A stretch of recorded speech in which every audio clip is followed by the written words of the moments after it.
C'est un début de victoire du peuple malien, de lui seul, pourvu que la journée se déroule ainsi tout au long et qu'au bout, seul ce peuple la gagne encore une fois. Nous devrions démontrer à ce moment-là notre maturité démocratique. Notre statut de grand peuple sera encore une fois affirmé et confirmé. C'est ce que je ressens aujourd'hui. Beaucoup de bonheur. Monsieur le Président,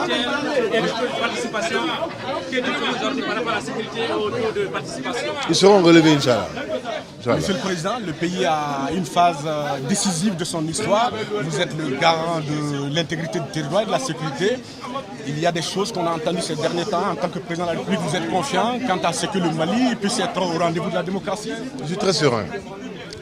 La rencontre d'hier autour du Premier ministre aura permis à toute l'organisation internationale et nationale, à l'opinion publique nationale et internationale, de bonne foi, je dis bien de bonne foi, d'être convaincu qu'il n'y a qu'un fichier au Mali.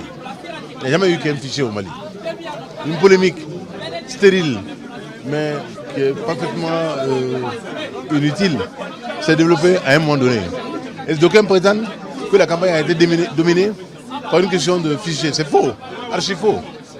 Nous n'avons qu'à coller dans tout le pays, on en a vu partout. Cette intensité de la campagne, cette ferveur du peuple malien n'a jamais été indiquée ni soulignée. Mais on sait bien pourquoi aussi. C'est pas grave. L'essentiel, c'est qu'aujourd'hui, au jour J, le peuple malien est à la fête. Et ce soir, Inch'Allah, et les jours à venir, nous pourrons confirmer que cela a été une fête électorale. C'est ce qui compte, c'est l'essentiel. Tout le reste est superfétatoire. Le vote, c'est un acte citoyen. C'est la seule occasion où votre voix vaut celle d'un président de la République. Aussi, le vote, c'est le seul événement qui peut mobiliser en une journée, comme on le vit maintenant, 8 millions de Maliens. Donc c'est très important. Pour certains, ce jour n'allait jamais arriver, mais nous avons eu toujours foi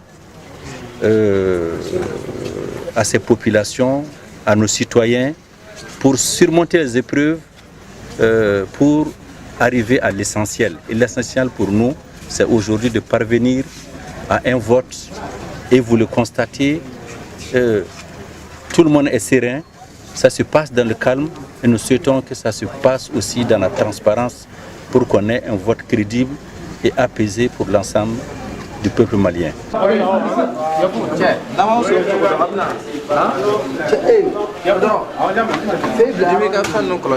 Nous devons tous être convaincus d'abord que ces élections ne seront pas bâclées.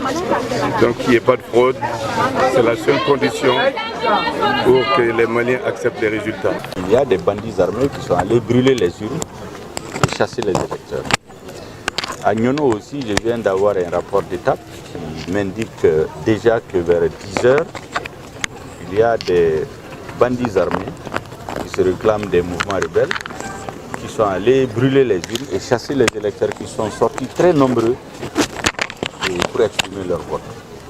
Espérons que ça va être des cas isolés et que l'ensemble du territoire, l'essentiel des populations pourraient voter. Si c'était le cas, je crois qu'on peut se réjouir du fait que les Maliens comprennent qu'en réalité, leur arme principale pour ramener la paix, leur arme, leur cartouche, c'est le bulletin de vote.